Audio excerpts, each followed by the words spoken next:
देवी सर्वभूतेषु विष्णुमायेति शब्दिता नमस्तस्यै नमस्तस्यै नमस्तस्यै नमो नमः।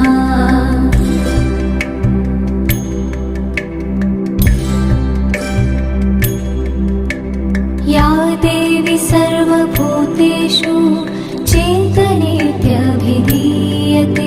नमस्तस्यै नमस्तस्यै नमस्तस्यै नमो नमः।